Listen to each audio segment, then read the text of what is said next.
আমার এখনো মনে পড়ে ও আমাকে এত পরিমাণ থাপ্পড় দিছে, মানে একটা মেয়ের জীবনে স্মরণীয়। বাসর রাতে তখন পর্যন্ত আমি ওর নাম জানি না। ওর সাথে আমার প্রথম কথা এটাই ছিল, ওর সাথে আমার বলা প্রথম কথা এটাই যে হ্যাঁ ছিল হাজব্যান্ড ওয়াইফ প্রথম ইন্ট্রোডিউস। আমি ভাবলাম যে শুরুটা হয়তো অনেক সুন্দরভাবে হবে, যে ও আমার নাম জিজ্ঞেস করবে বা জিজ্ঞেস করবে যে আমি ভবিষ্যতে কি হতে চাই, আমাকে ওইভাবে করতে যাবে, যে আমি কি হতে চাই আমাকে ওই বানানোর চেষ্টা করবে, যে পড়াশোনা কন্টিনিউ করবো। আমাকে প্রথমে জিজ্ঞেস করলো যে তোর নাকি একটা ছেলের সাথে সম্পর্ক ছিল, ছেলে আমাকে ফোন দেয়। বলার পরে আমি বললাম যে হ্যাঁ ছিল। ও আমাকে এত পরিমাণে থাপ্পড় দেয়, মানে থাপ্পড়ের পর থাপ্পড়, 2 হাত দিয়ে দিয়েছে, 2 গালে দিতেই ছিল। আমি খুব জোরে কান্না করি। আমার নাম নিশি। নিশি, বয়স কত? 19 বছর 8 মাস। 19 বছর 8 মাস। কোথায় থাকছেন এখন? এখন আছি নর্দায়। নর্দাতে। আর জন্ম জেলা? আমার হোম ডিস্ট্রিক্ট হচ্ছে নোয়াখালী। নোয়াখালীতে। নোয়াখালী সদরে। এই অনুষ্ঠানটা শোনেন নিয়মিত? নিয়মিত বলতে একবারে সেই কলেজ লাইফ থেকে, কলেজ বলতে ইন্টার ফার্স্ট ইয়ার থেকে রেগুলার শোনেন? রেগুলার। এবং তখন কি মনে হতো যে জীবনের গল্প কখনো এখানে এসে বলবেন?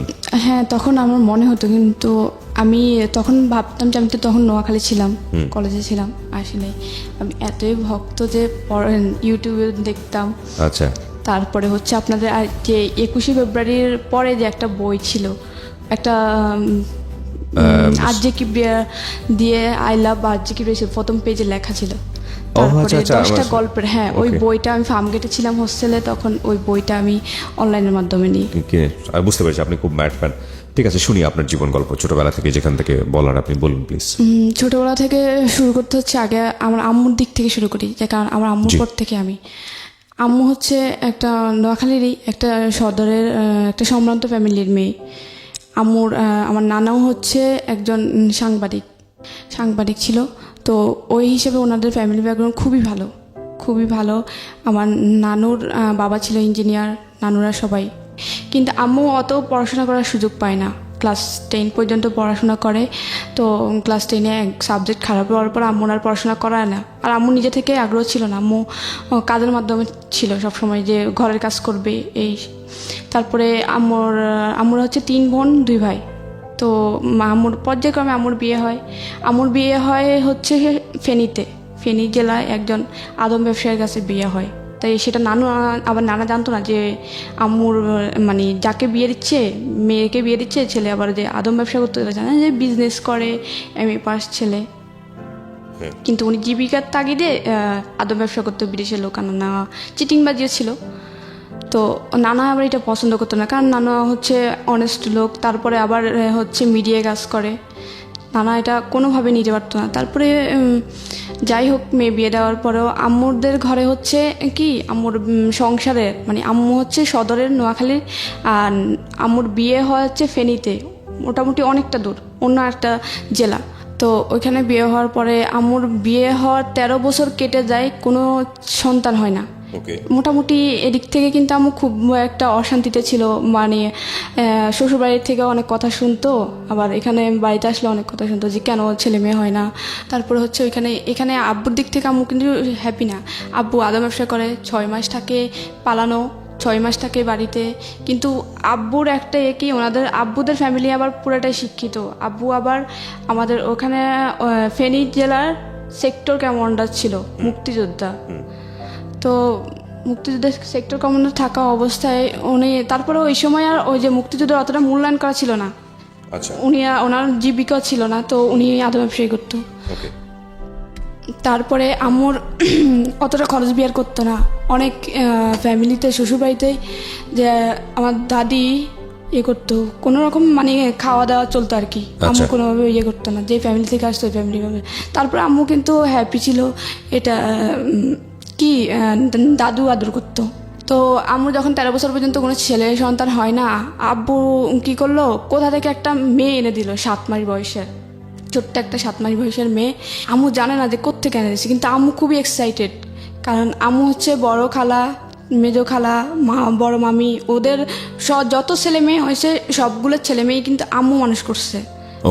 আম্মু একদম কোলে পিঠে খাওয়ানো সব কিছু আম্মু করছে। আম্মু বাচ্চাদের প্রতি খুব এক্সাইটেড ছিল। আর ওই বাচ্চাদের খুব আদর করতো।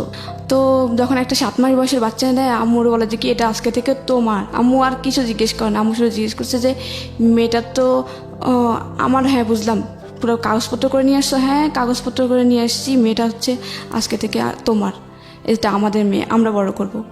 তারপরে ওই 7 মাস বয়সের মেয়ে আম্মু জিজ্ঞেস করে যে মেয়েটার টাইম অফ বার্থ কবে।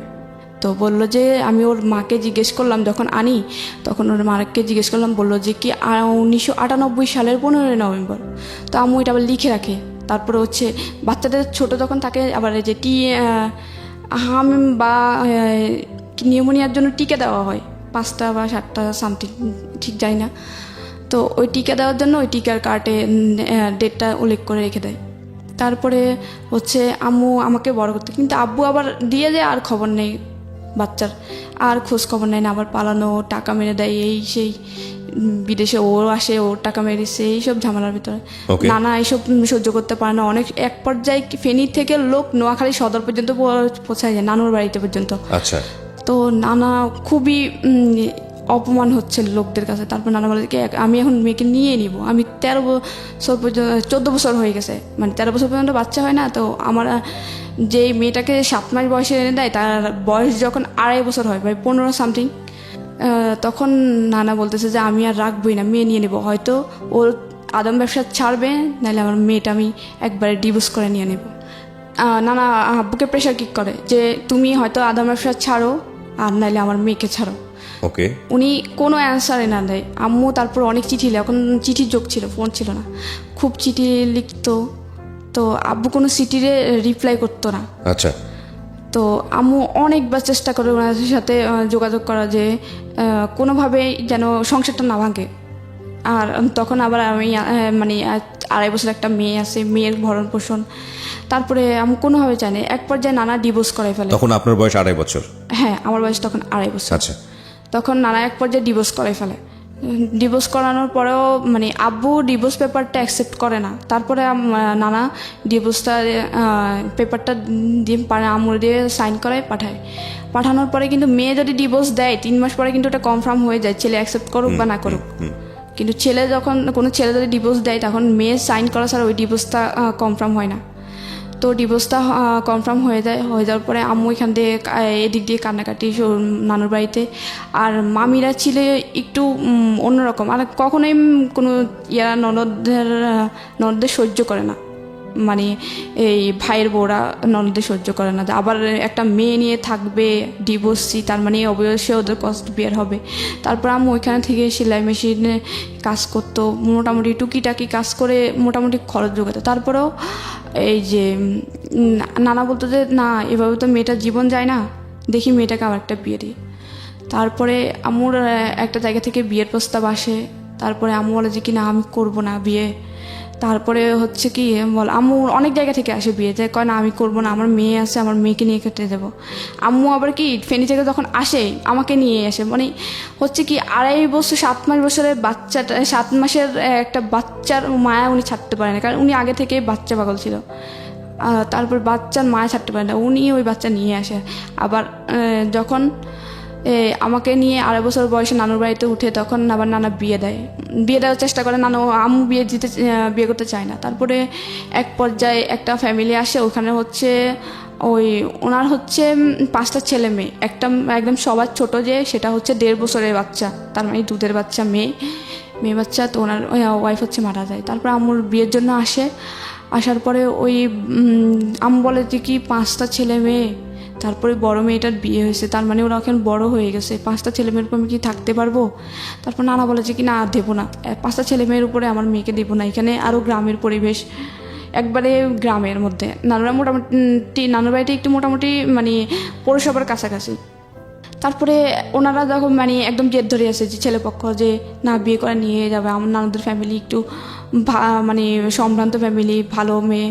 ও মানে আশেপাশে খবর নিয়ে দেখছে যে ও নাকি বাচ্চাদের খুবই পাগল, তার মানে 5টা বাচ্চার উপর নিয়ে গেলে ওর মায়া ছাড়তে পারবে না, অবশ্যই আদর যত্ন পাবে মায়ের।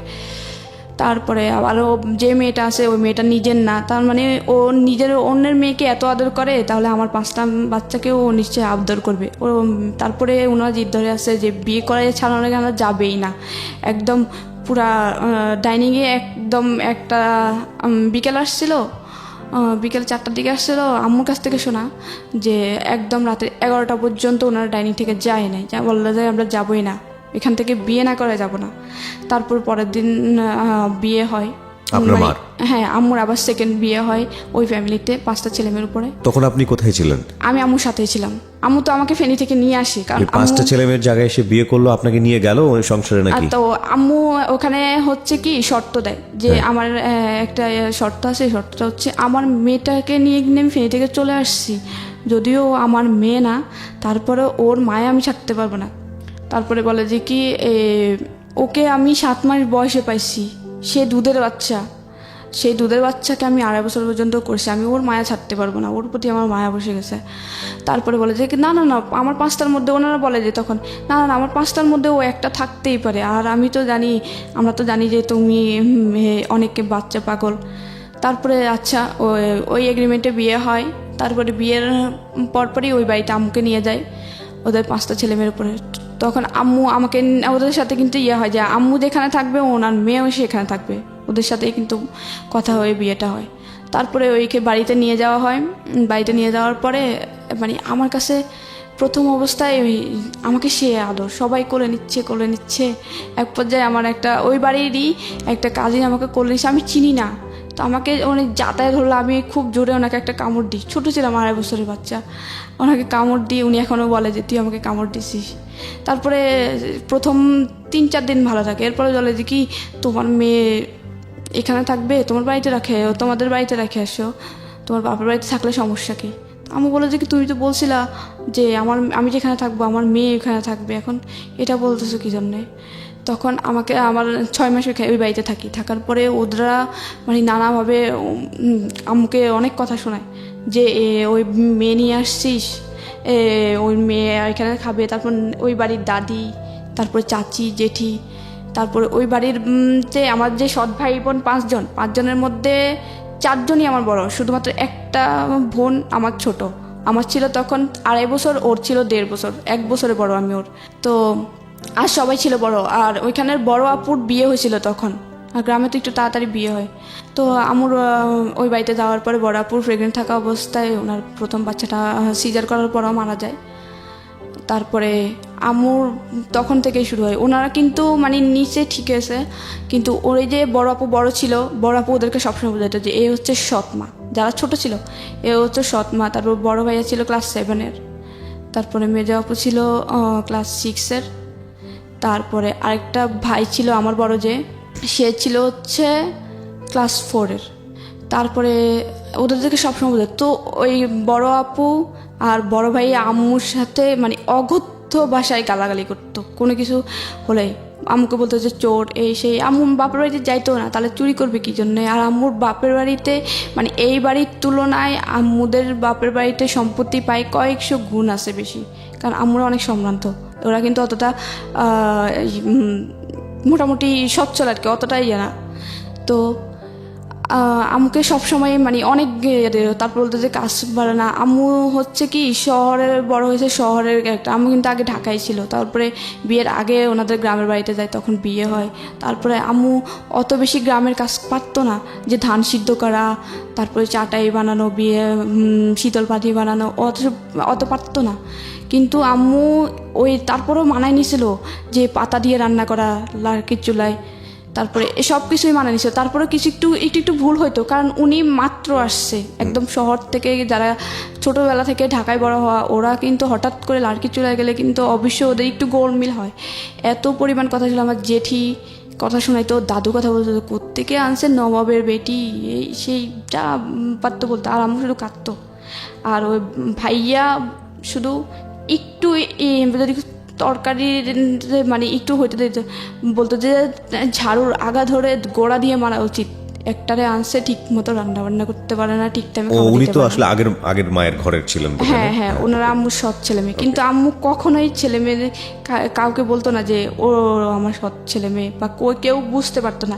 ইভেন এখনো পর্যন্ত কেউ জানে, মানে কাউকে না বলে কেউ বুঝতে পারে না যে ওনার সৎ ছেলে মেয়ে, যে 5টা ছেলে মেয়ে সৎ।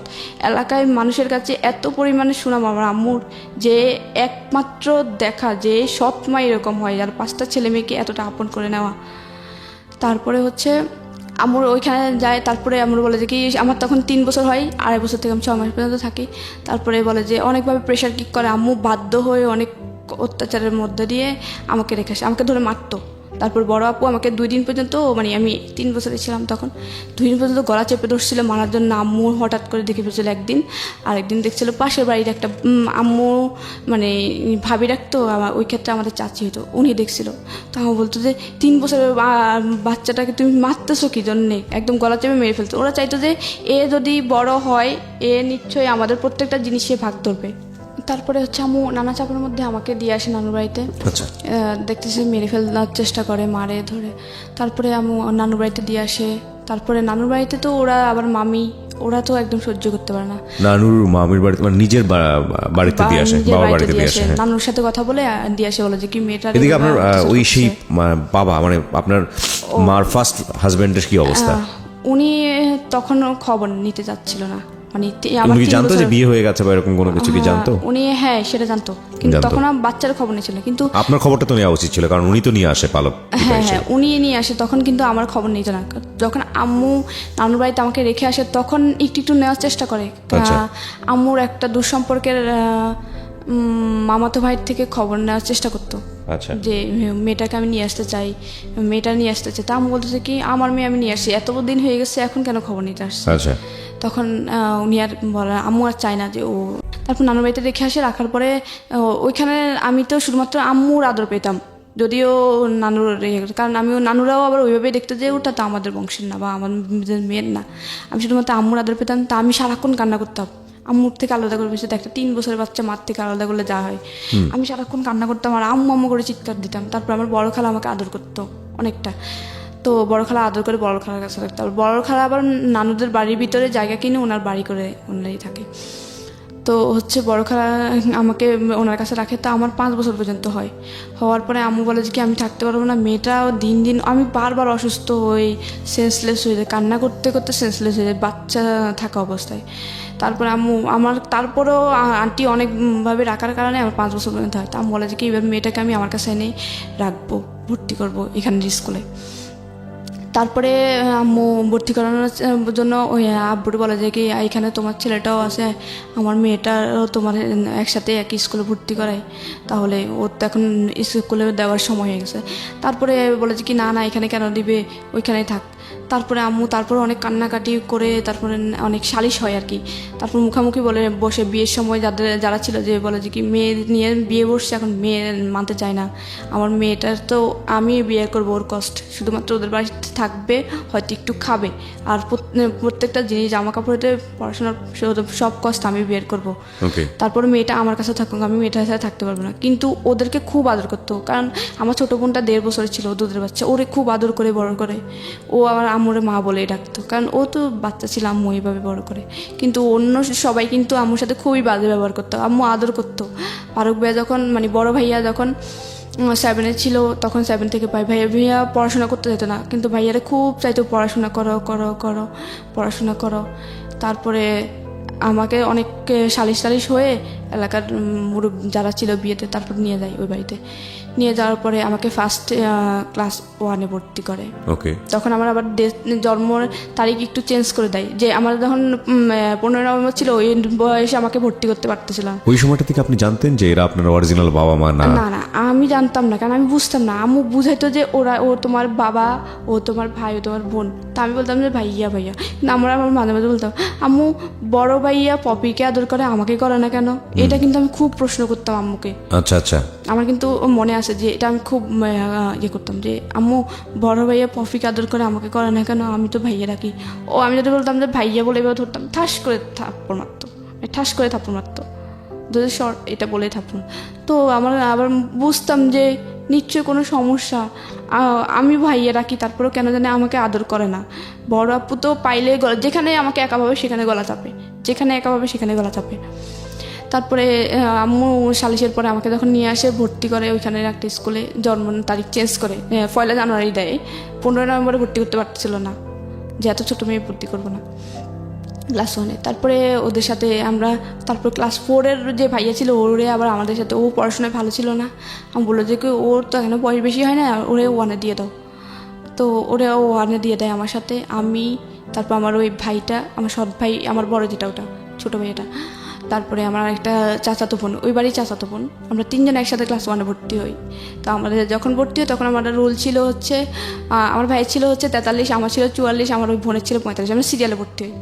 ভর্তি হওয়ার পরে তারপরে আমাদের জন্য আম্মু বলে যে কি, আম্মু আব্বুরে বোঝায় যে ফারুক মানে বড় ভাইয়া তো পড়াশোনা করে না, ওর জন্য এমন একটা ছেলে রাখো ও যেন পপিকে পড়াইতে পারে, পলিরে পড়াইতে পারে, আমার নাম হচ্ছে নিশি, আমাকে পড়াইতে পারে, ফিরোজকে পড়াইতে পারে এবং পলিরে পড়াইতে পারে, এবং ফারুকরে পড়াইতে পারে। ফারুকরে বুঝায় ওর সমবয়সী কাউকে নাও বা ওর থেকে একটু বড় কাউকে নাও, যেন ওরে বুঝায় ওর বন্ধু হয়ে ওর পড়াশোনা করাতে পারে। তারপরে হচ্ছে আমাকে ক্লাস 1-এ যখন ভর্তি করানোর পরে টিচার রাখা হয়, তারপর টিচারে পড়াশোনা করাতো। তো আমি ওদের চেয়ে একটু পড়াশোনা ভালো ছিল, ওদের সবার চেয়ে। মানে বাড়ির ভিতরে যখন আমাদের 3 জন একসাথে ভর্তি হয়, 3 জনের থেকে কিন্তু আমি ফার্স্ট। আবার বাড়ির ভিতরে আমাদের ঘরে 5 ভাই বোনের সাথে কিন্তু আমি পড়াশোনা একটু ফার্স্ট ছিলাম। তো ক্লাস 1-এ যখন ভর্তি করানো হয় তখন আমার রোল ক্লাস 2-এ যখন উঠি, রেজাল্ট দেওয়ার পর আমার রোল 2-এ, ওদের সবার চোখ কান একদম উপরে উঠে যায় যে ওই মেয়েরে আমরা এত ইয়ে করি, ওর তো দেখা যাচ্ছে সম্ভাবনাময় যে ও বড় হলে কি যদি এরকম পড়াশোনা আগে যায় কিন্তু ও কোনো কিছুতে কিন্তু কমতি থাকবে না, কারণ ওর মা মোটামুটি কিন্তু পড়াশোনা করছে, ওরা কিন্তু ওইভাবে আগাবে। তো আম্মু কিন্তু শুধু আমাকে একা চেষ্টা করতো না, সবাই নিয়ে চেষ্টা করতো। তো যখন রুল 2 হয় তখন ওদের চোখ কান উপরে, তখন ওরা চিন্তা করে যে আমাকে মেরে ফেলবে যেভাবে হোক। তখন আমি আমার ভাই ছোটো ভাইয়ের সাথে খেলতেছিলাম, আমরা একসাথে পড়তাম, তো এই জন্য একসাথে খেলতাম। তো মাঠের মধ্যে খেলতাম, মাঠের পাশে একটা তাল গাছ ছিল, তাল গাছের কিন্তু চারপাশে পাতাগুলো ছড়াই থাকে, মানে যে তালের যে ঢাল না, পাতার যে ইয়ে থাকে, ডাঁটি থাকে, ডাঁটির মধ্যে কিন্তু করাতের মতো ধার থাকে। তো এরকম ছোটো একটা তাল গাছ, তো তাল গাছের করাতগুলো দাঁড়ানো ছিল, এভাবে পাখাগুলো মেলানো। তো ও এরকম গোল্লা দৌড় বলতাম আমরা গ্রামের বাসায়, তো গোল্লা দৌড় খেলছিলাম। ওই ভাইদের আগে বড় আপু শিখে দেয় যে ও খেলার সময় ও যখন তাল গাছের সাইড দিয়ে যাবে ওরা ধাক্কা মারবে যেন তাল গাছের ওইখানে পড়েও যেন 2 ভাগ হয়ে যায় একদম। তো আমি ক্লাস 2-এ তখন, আমি এখন সাদা একটা শার্ট ছিল গায়ে, তখন আমি খেলতেছিলাম, তখন তাল গাছের গোড়া দিয়ে আমি যাচ্ছিলাম, ভাই আমার পিছন দিয়ে যখন ফলো করলো যে আমি আসছি, ছোটো ভাইয়া, ও মানে খুব জোরে আমাকে ধাক্কা দেয়, আমি উপড়ে যাই গাছের ওই একদম ঠিক ও যে টার্গেট ছিল টার্গেট বরাবর, কিন্তু ধাক্কাটাও আসতে হয়ে যায় যে আমার যে একদম পুরা ভাগ হয়ে যাবে ওরকম হয় না। হয় কি আমার একদম ছাকনার নিচ দিয়ে 7-8 ইঞ্চির মতো কাটা যায়, অনেক বড়, মানে হচ্ছে এক সাইড দিয়ে পুরো অনেকটা ভাগ হয়ে যায়। আরেকটু যে প্রেশার কিক হতে আমার কিন্তু মেরুদণ্ড পর্যন্ত পৌঁছায় যেত, মানে মেরুদণ্ড পর্যন্ত পৌঁছায় না, মেরুদণ্ড থেকে 1.5 ইঞ্চি বা 2 ইঞ্চি দূরে, অনেক ভয়ঙ্করভাবে কাটা যায়। ওই যে আমি ওইখানে এভাবে নাম জানা, ওই যে তালের যে কালো করাতগুলো থাকে ওগুলো আবার একটু নরম টাইপের থাকে, একটু মশলা দিলে আবার একটু ভাঙে, ওগুলো ভেঙে সব আমি পড়ে যাই। পরে আমি মানে হাতের ডান হাত দিয়ে ওই ছাকনাটা ধরেই চাচি আম্মা বলে ডাক দিছি চিৎকারে। ওদিন বাড়িতে কেউ ছিল না, আমি আর ভাইটাই ছিলাম। ওদের প্ল্যান ছিল যে ওরাও সবাই বাইরে যাবে, বাইরে বলতে হচ্ছে বড় আপুর শ্বশুর বাড়িতে যাবে, বড় আপুর বাচ্চা হয়ে আরেকটা সেকেন্ড বাচ্চা হয়ে মারা গেছে। তো আম্মু ওইখানে, আম্মু আপু সবাই যায় দেখতে, শুধু বাড়িতে চাচি ছিল একটা অন্য ঘরের। তো আমি চাচি আম্মা বলে ডাক দেওয়া সেন্সলেস হয়ে যায়, কারণ আমার এত পরিমাণে ব্লিডিং হচ্ছিল, কারণ খুব 7-8 ইঞ্চি কাটা যাওয়া, মানে আমি ওই ক্লাস 2-এর বাচ্চার মোটামুটি শেষ অনেকটাই। তারপরে এই কাট দিয়েই পড়ে যায়। চাচি আম্মা কী করে, মানে উনি কিছু বুঝতে পারতেন না, এত কাটা গেছে আর এত রক্ত দেখে উনি ওনার পুরা কাপড় খুলে ফেলে, পুরা কাপড় খুলে আমার পেঁচা। উনি বুঝতেছে না যে উনি আবার অত শিক্ষিত না, অত মানে ফার্স্ট মানে প্রাথমিক চিকিৎসা অত কিছু ধারণা নেই, কিন্তু উনি পাগল হওয়ার মতো হয়ে দেখেই ভয়ে পুরো কাপড় পেঁচাচ্ছিল, প্রচুর ব্লিডিং হয়। তারপরে এখানে ওই বাড়িতে খবর দেওয়া হয়, আম্মুর দৌড়ায় আসে, তারপর হসপিটাল নেওয়া হয়। নেওয়ার পরে আম্মুর হসপিটালে নেওয়ার পরে আমার 2 দিন পরে মেবি জ্ঞান আসে, মানে অনেক কাটা চিরার ওয়াশ টস করে। তারপর 2 দিন পরে জ্ঞান আসে, বলে আম্মু ভাই আমার ধাক্কা দিচ্ছে। আম্মু আমার সাথে সাথে মুখ চাপে বলে যে এটা পড়িস না, বললে তোর আব্বু কিন্তু তোর ভাইয়ারা মারবে, তারপরে হচ্ছে তোর বাড়ি থেকে বের করে দেবে। আম্মু খুব কান্নাকাটি, কেন যেটা কথা, আম্মু শুধু ডাইকে এটা বললো যে ফিরোজ তুই ওটা ধাক্কা দিছিস, কেন আমি ওটা ধাক্কা, কারণ নিশি কিন্তু বলছে যে তুই ধাক্কা দিছিস, ও কিন্তু মরে যাইত, তোর কি একটু মায়া হয় নাই যে ও তোকে ওদেরকে কোনো ক্ষতি করে, তোর তো বোনও। আম্মু ওটা বুঝে বলছে। তারপর আম্মু কিছু বলে নাই, চাইছিল যে এটা নিয়ে একটা সালিশ করতে যেভাবে, তারপরে আর করে নাই। অনেকে প্রায় 3 মাস পরে আমি ভালো হই। তারপরে আবার ক্লাস 2 থেকে আমার 3তে ক্লাস রুল 1 হয়।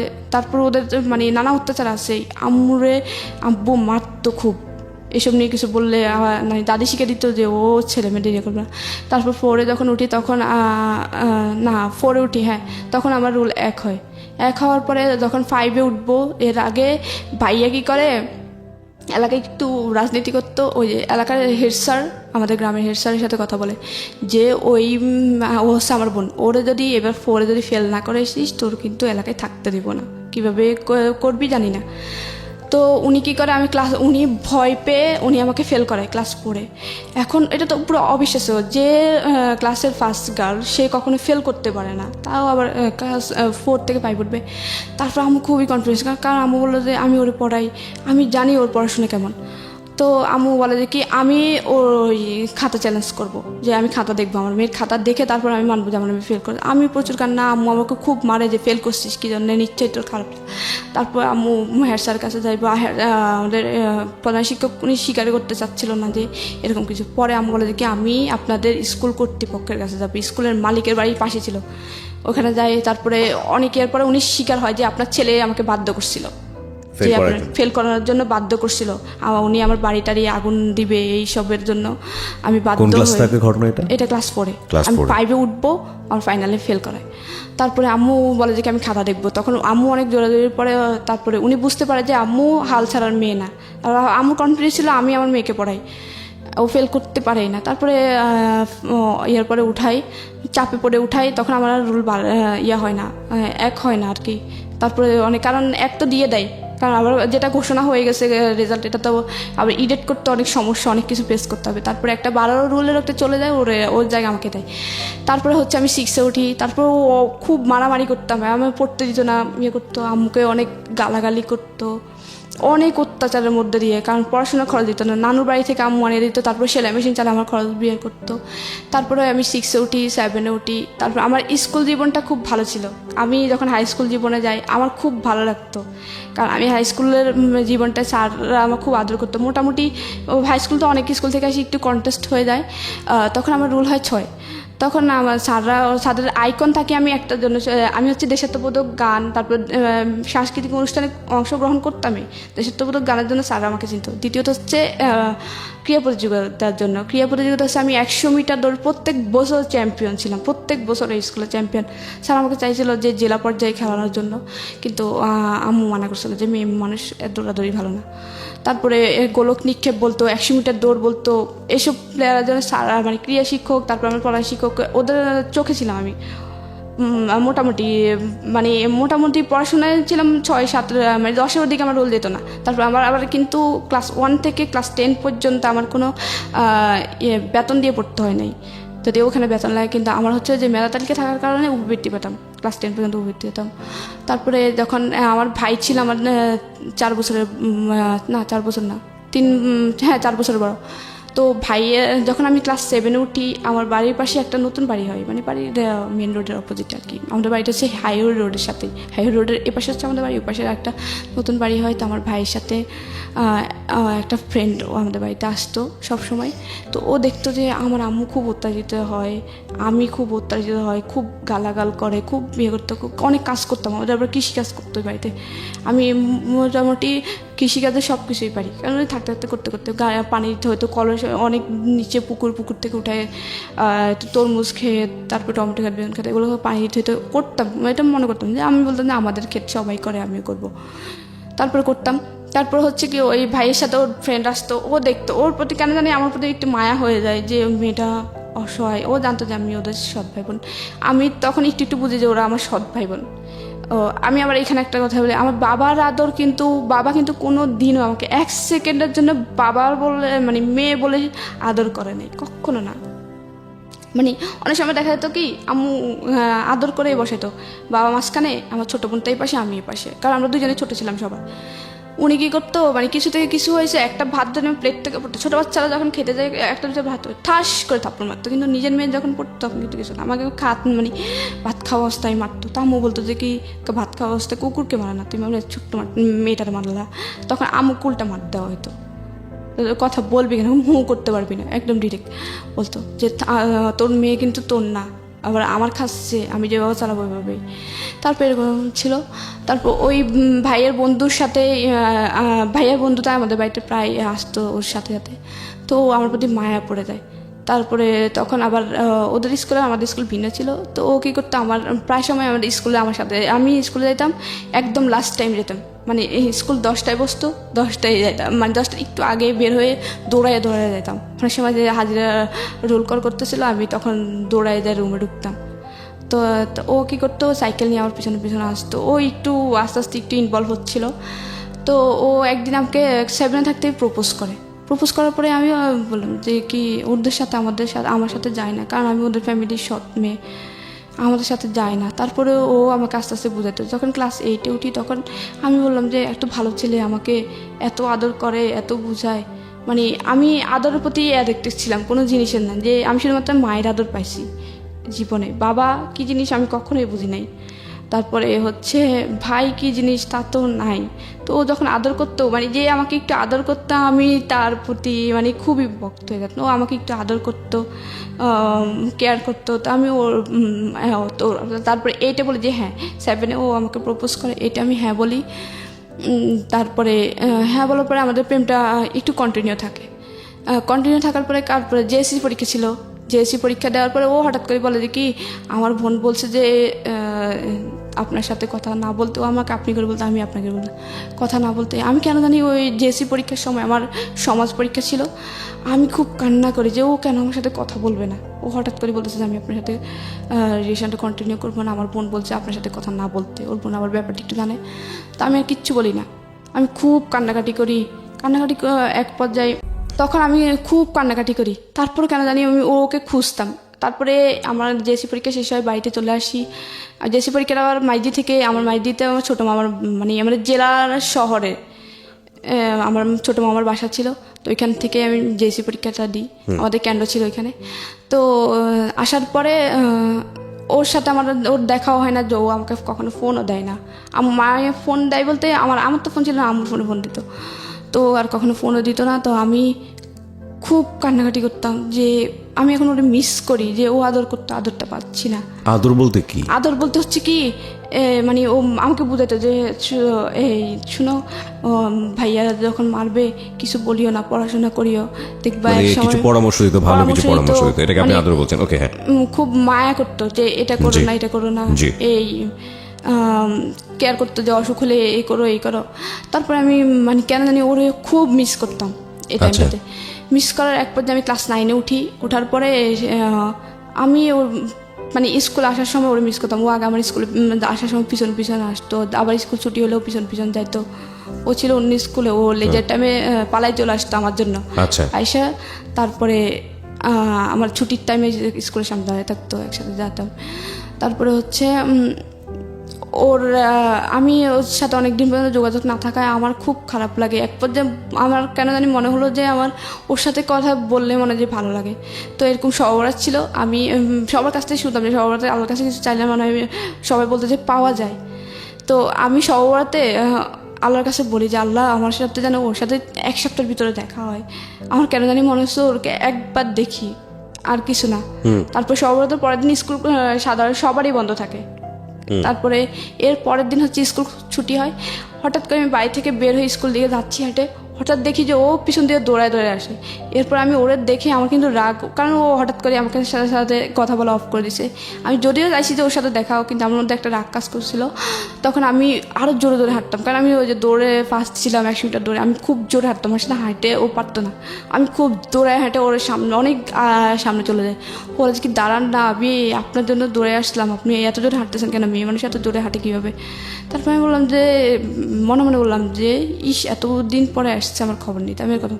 তো আবার আম্মুর ফোন দেয়, আবার কন্টিনিউ হয় রিলেশনটা কন্টিনিউ হওয়ার পরে ক্লাস 9-এ আমি কেউ জানতো না তখন যে আমি ওর সাথে কথা বলি, কেউই জানতো না তখন। ক্লাস 9-এর ফাইনাল পরীক্ষা ডিসেম্বরে 2012 সালে আমার ফাইনাল পরীক্ষা চলছিল। 2 বিশেষ সাবজেক্ট পরীক্ষা গেছিলো 2012 সালের 4 ডিসেম্বর হচ্ছে। ওর সাথে আমি রাত্রে সন্ধ্যার সময় কথা বলছি, লুকায় কথা বলতাম, ওরে একটা মিস দিলে ফোন দিত আমার ফোন দিয়ে। তারপরে যখন ও সন্ধ্যার কথা বলি, তারপর হঠাৎ করে এখানে একটা কথা, ওর এর আগে কিছুদিন জ্বর ছিল, প্রচুর জ্বর ছিল। জ্বর থাকার পরে ও অনেক ওষুধ খায়, অনেক ডাক্তার কাছে যায়, হসপিটালে যায়, কোনো কিছুতে ওর জ্বর ভালো হচ্ছিল না। তারপর হঠাৎ করে একদিন বড় একটা হসপিটালে যায় ডাক্তার দেখানোর পরে ওকে মেডিসিন দেয়, অ্যান্টিবায়োটিক। ওর বুক ভরে বমি হয় মেডিসিন খাওয়ার সাথে সাথে। তখন আমি সাথে সাথে বলি যে ক্যান্সার না তো, কারণ ক্যান্সার না তো বলি কি যে আমাদের বাড়ির পাশে একটা ছোট বাচ্চা ছিল, বাচ্চাটা হচ্ছে এরকম অনেকদিন জ্বর ছিল, তারপরে এরকম ওষুধ অ্যান্টিবায়োটিক খাওয়ানোর পরে ও বুক ভরে বমি করছিল, রক্ত বমি করছিল। বমি করার পরে তাকে ঢাকায় নিয়ে যাওয়া হয়, ঢাকা মেডিকেলে। তারপরে আনার পরে ওর বলে যে কি ওর ব্লাড ক্যান্সার, ইভেন ওর ব্লাড ক্যান্সারটা খুব 3rd স্টেপে, ফার্স্ট স্টেপ না 3rd স্টেপে। তখন আর চিকিৎসা নেই, ও 2 মাস পরেই মারা যায়। তখন আমার মানে বুকের ভিতরে একটা অজানা ভয়, যে আমি ওর সাথে সাথে বলে ফেলি যে ক্যান্সার না তো, বলে আরে না কিসের ক্যান্সার হবে, হয়তো টাইফয়েড কিছু একটা। তারপরে ওই দিন আমি যখন ওর সাথে সন্ধ্যার সময় কথা বললাম 4 ডিসেম্বর 2012 সালে, কথা বলার পরে 9টার সময় ও নাকি সেন্সলেস হয়ে পড়েছে, আমি জানি না। তারপর সকালবেলা আমি যখন ঘুম থেকে উঠে ভাবির সাথে নাস্তা বানাইলাম, আবার বড় ভাই বিয়ে করে, ভাবি আমাকে আদর করতো, আবার ভাবি দেখতো যে আম্মু ওনাকে আদর করে, ওই হিসেবে আমাকে আদর করতো। কিন্তু ভাইয়া কখনোই বোন বলে বলতো না, কখনো ডাকতো না যে এদিকে। তারপরে পরের দিন মানে 5 ডিসেম্বর হচ্ছে, আমি সকালবেলা উঠলাম, ওঠার পরে ভাবি বললো যে কি, ওর নাম ছিল নিরু, ছেলেটা যার সাথে আমার সম্পর্ক ছিল। ও বললো যে কি নিরু অসুস্থ হয়ে গেছে, কালকে রাতে নাকি ও সেন্সলেস হয়ে পড়ে যায়, মুখ দিয়ে এরকম রক্ত বেরিয়েছিল। তারপরে ওরে মাইদি হসপিটাল নেওয়া হয়েছিল, হসপিটালে বলছিল ও নাকি স্ট্রোক করছে, ওর নাকি ব্রেনে রক্তক্ষরণ হচ্ছে। তারপরে ওর শরীরে ব্লাড নেই, তারপর ওর মাঠ থেকে 1 ব্যাগ ব্লাড নিয়ে ওর ঢাকা নিয়ে গেছে। আমি তো পুরো সাথে মনে হয় আকাশ থেকে বললো, কারণ ওর সাথে আমি সন্ধ্যার সময় কথা বলছি, কিন্তু ভাবি জানতো না যে আমি ওর সাথে কথা বলি বা কোনো একটা রিলেশন, কেউ জানতো না। তখন আমি সাথে সাথে দৌড়ায় আসি ঘরে, রান্নাঘর থেকে দৌড়ায় আসি নাস্তা বানানো রেখে। তারপরে আমার ফোন তো নিয়ে ওর ফোন দিয়ে, ওর ফোন অফ। তারপরে মানে ভাবি ওদের সাথে যোগাযোগ করে, কারণ ভাবিদের রিলেটিভ ছিল। তারপরে বলে যে কি ওর শরীর খুবই খারাপ, ওর এখনও ঢাকার ডাক্তার বলতেছে যে ও স্ট্রোক করে না, ওর অন্য কোনো সমস্যা, বুঝতেছে না। তারপরে আমি খুবই কান্নাকাটি করি, খুবই, যে জানি ক্যান্সার না তো, মানে ক্যান্সার হয় নাকি হয়ে যায়, এত পরিমাণ কান্নাকাটি করি যে পুরো এলাকার মানুষ আমাকে দেখে তাকিয়ে যায় যে কি। তারপর সবার মোটামুটি বোঝার বাকি ছিল না যে ওর জন্য কাঁদবে কি জন্য। আমি ঘুমাতাম, মানে তখন থেকেই কিন্তু মোটামুটি একটু অ্যাবনর্মাল ছিলাম, কারোর সাথে কথা অফ হয়ে গেছে। আমি ঘুমাতাম, ঘুমের মধ্যে হঠাৎ করে চিল্লায় কান্না করতাম। মানে আমি শুধু স্বপ্নে এটা চিল্লায় কান্না করতাম, এই জন্য স্বপ্নে এটা দেখতাম যে ওর লাশ নামাচ্ছিল অ্যাম্বুলেন্স থেকে, ওর লাশ নামাচ্ছিল ঠিক যেই 4 বছর একটা বাচ্চা যেরকম ক্যান্সার মারা গেছিলো, ওর লাশ যেভাবে ওর লাশ ওভাবে নামাচ্ছিল। এটা দেখে স্বপ্নে আমি শুধু কান্না করতাম, মানে খুব ভয়ঙ্করভাবে কান্না করতাম। মোটামুটি 3 মাসের মতো আমি আমার পরীক্ষা দেওয়ার হয় না, মানে ফাইনাল পরীক্ষা চলে, কিন্তু ফাইনাল পরীক্ষাটা দেওয়া হয় না। তারপরেও স্যাররা মানে জানতো যে স্যাররা সবাই আমাকে অনেক আদর করতো, কারণ আমি সাংস্কৃতিকভাবে ওদের আইকন ছিলাম। তারপরে ক্রিয়ার দিক দিয়েও, তারপর পড়াশোনাও খারাপ ছিল না, 7-8 রুলের ভিতরে সবসময় থাকতো। তারপরে এটার জন্য স্যাররা বলে যে কি থাক, ওর পরীক্ষা না হলে আমরা ওকে 10-এ উঠাবো, দেখি ও ভালো হয় কি না। যখন আম্মু ওদের সাথে যোগাযোগ করে যে আমার মেয়েটা তো এইভাবে অসুস্থ হয়ে গেছে, ওরে তো কিছু বুঝতেছি না, যে ওরে যদি বলি যে কি যে তোর খাওয়া দরকার, ও খাওয়াইতে হবে, যে ওর গোসল করতে হবে, ওর ফ্রেশ হতে হবে, ও কিছুই বুঝতেছে না। ওরা যে কিছু একটা বললে ও যে শুনবে সেটাও করতেছে না, শুনতেছে না, কিছু যে নিজে থেকে করবে সেটাও করতেছে না, পুরো অ্যাবনর্মাল হয়ে গেছে। আপনার কথা বলছে? হ্যাঁ, তো স্যাররা এটা এসে দেখে যায়, নিজের চোখে এসে দেখে যায়, তারপর 9-এ উঠায়। 9-এ উঠানোর পরে 9 থেকে 10-এ উঠায়, 10-এ উঠায়। ভাবছে স্যাররাও মানে একটা কনফিডেন্স ছিল যে ও একসময় ভালো হবে, মানে কয়েকদিনের মধ্যে খুব তাড়াতাড়ি ভালো হবে। তখন নীরুর কি অবস্থা? নীরুর অবস্থা হচ্ছে তখন 2012 সালের 4 তারিখে ও অসুস্থ হয়। তারপরে 8 তারিখে ওর অনেক রিপোর্ট করানোর পরে, ঢাকার প্রত্যেকটা ডাক্তার অনেক রিপোর্ট করানোর পরে ওর কোনো রোগ ধরতে পারছিল না। তখন হচ্ছে ক্যান্সার নির্ণয় করার জন্য হচ্ছে মেরুদণ্ড থেকে, হাড় থেকে অস্থিমজ্জার যে রস, ওই রসটা নিয়ে ওরা ইন্ডিয়াতে পাঠায়, ঢাকা মেডিকেল থেকে। ইন্ডিয়াতে পাঠানোর পরে তারপরে ওরা ইন্ডিয়া থেকে 2012 সালে 12 বলে যে ওর ব্লাড ক্যান্সার, কিন্তু ফার্স্ট স্টেপে আছে, ফার্স্ট স্টেজ। হ্যাঁ, ওকে। কিন্তু ওর অবস্থা খুবই খারাপ।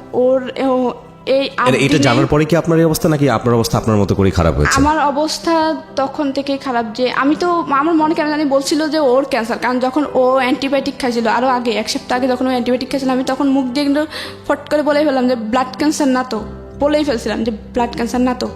তখন আমি মানে আমার এটাই আপনার এই যে নিজের প্রতি কেয়ার না নেওয়া, নিজের যে এখন একদম হাল ছাড়া অবস্থা, এটা মূলত কেন? এটার কারণটা কি? এটা মূলত কারণটা হচ্ছে ও যখন হ্যাঁ, আমি মানে কনফার্ম ছিলাম যে ওর ব্লাড ক্যান্সার, আর ভাবতাম যে ওই যে সুপলের মতো মারা যাবে, ক্যান্সার হয়ে নীরুকে নিয়ে ভাবতে ভাবতে আপনার মূলত এই অবস্থা। আমি ওই যে স্বপ্ন দেখতাম আর চিল্লা কান্না করতাম, হঠাৎ করে জাগে উঠতাম। তারপরে অ্যাবনর্মাল হওয়ার পরে আম্মু অনেক স্যারদেরকে রিকোয়েস্ট করে আমাকে ক্লাস 10-এ উঠায়। আর এখানে 12 তারিখে ঢাকা থেকে আমি ভাবি ফোন দেয় যে আম্মুর কাছে ফোন দেয় যে নীরুর কী অবস্থা, কারণ ওর রিলেটিভ ছিল, অবশ্যই খবর নেওয়ার দরকার। পুরো এলাকার মানুষ ওর জন্য খুব কান্নাকাটি করতো, কারণ ও খুব ভালো ছিল, কারোর সাথে খারাপ ব্যবহার করতো না, খুব ভালো ছিল, নামাজ পড়তো খুব। আমার ভাইটাই সবাই, ওর বন্ধু বান্ধব ওদের এলাকায় অনেকে ছিল, ওরা সবাই যায় ওর দেখার জন্য, ঢাকায় আসে নোয়াখালী থেকে। ওরা ছোটো ছোটো ছিল কিন্তু সবাই একসাথে আসে ঢাকায় ও দেখার জন্য। ওর আম্মু আব্বু এত পরিমাণে কান্না করে। আমার লাস্ট মনে আছে যে 12 তারিখে আমি একবার ফোন দিয়েছিলাম, মানে মোটামুটি কেন জানি মনে হলো যে ওর আম্মুর কাছে ফোন দিই, ভাবি থেকে ওর আম্মুর নাম্বার নিয়ে। ওর আম্মু এত পরিমাণ কান্না করে, আর ক্যান্সারটা বলতে পারে না। তখন আমি মানে আর করে না, ভাবি বলে যে ক্যান্সার। আমার অবস্থা আরও খারাপ হয়।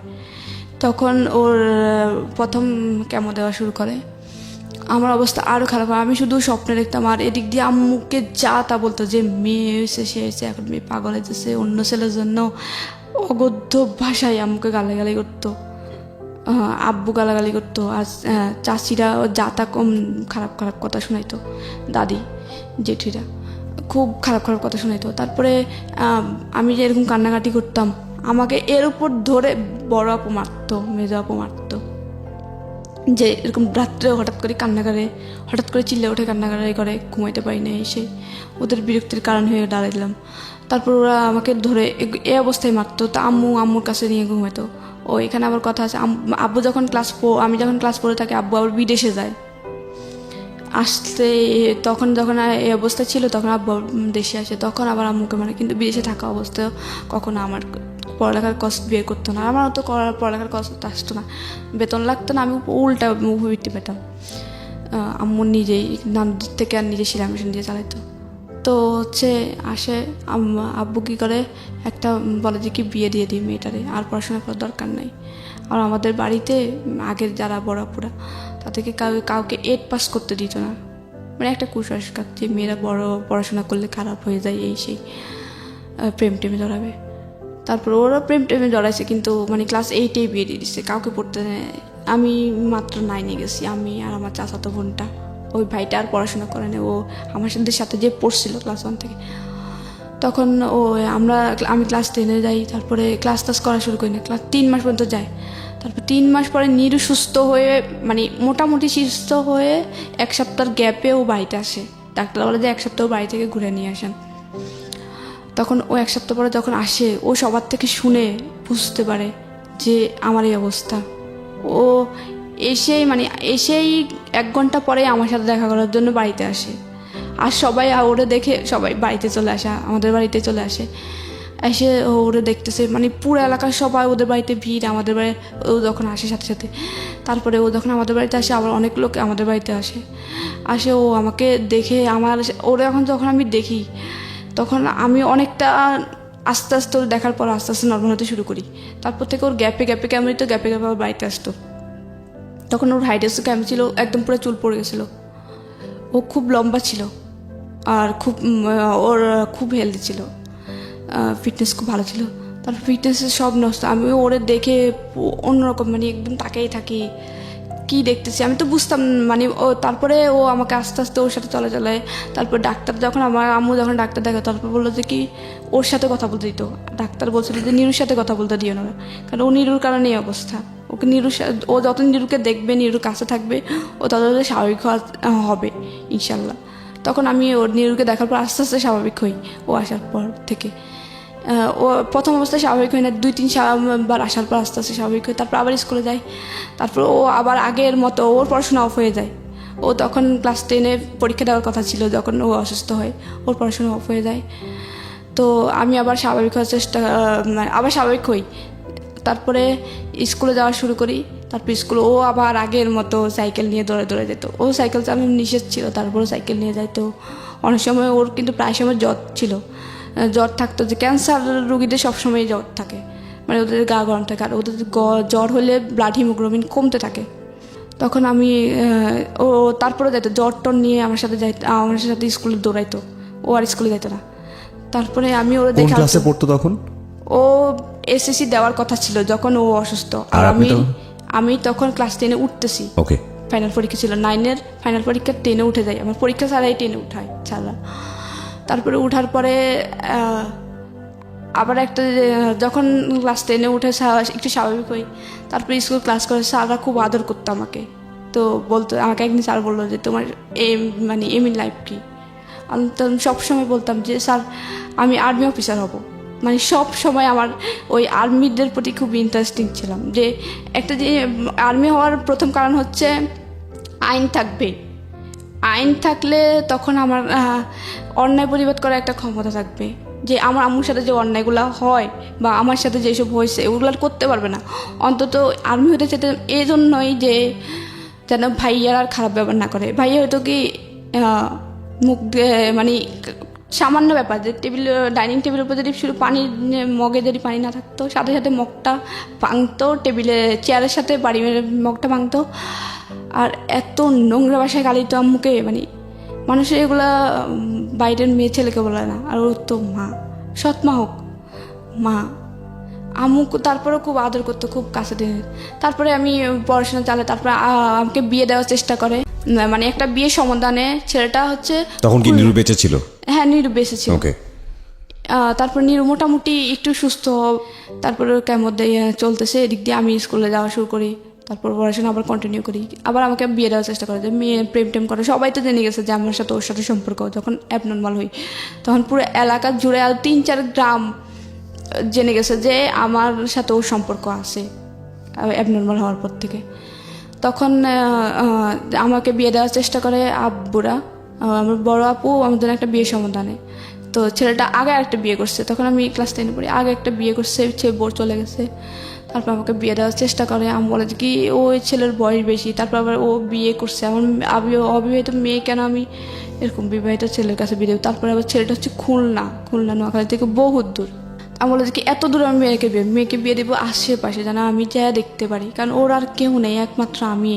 যে একটা ভাই থাকলে আমি দূরে বিয়ে দিতাম, ভাইয়ে যায় দেখতো। বাবা থাকলে বাবার যায় দেখতো, ওইভাবে বিয়ে দিতাম। তারপর অনেক কষ্ট বিয়েটা আম্মু ক্যান্সেল করে। ওটার পরে আম্মুকে অনেক খারাপ ব্যবহার করে।